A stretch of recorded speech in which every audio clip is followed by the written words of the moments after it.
We begin with breaking news we've been following all day long, a guilty plea from former National Security Advisor Michael Flynn. Today he admitted to lying to the FBI about his contacts with Russia, and now he's emerging as a key figure in Special Counsel Robert Mueller's investigation into Russian meddling in the election, as well as ties to the Trump team. NBC's Blaine Alexander has the story tonight from the White House. Hey, Flynn! Today, a major development in the Russia investigation. Michael Flynn pleading guilty to lying to the FBI about his communications with Russia.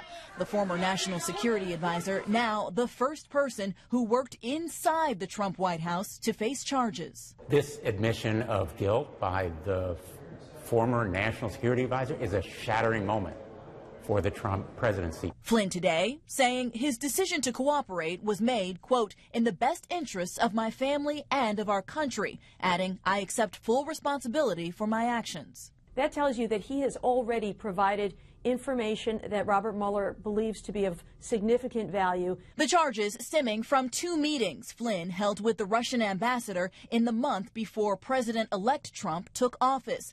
NBC News has confirmed that one of those meetings came at the direction of Jared Kushner, President Trump's son-in-law and senior advisor.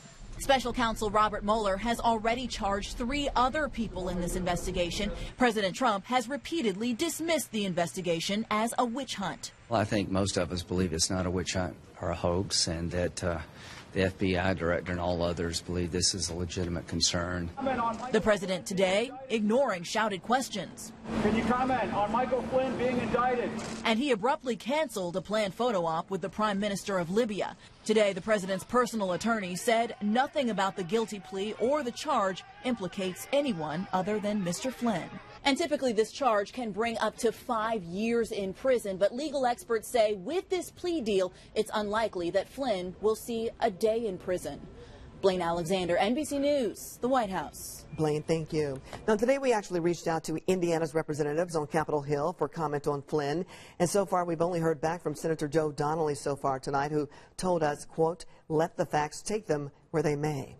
Meanwhile, Secretary of State Rex Tillerson is dismissing reports that the White House is trying to get rid of him. During a photo op with the Libyan Prime Minister today, he says the reports are laughable.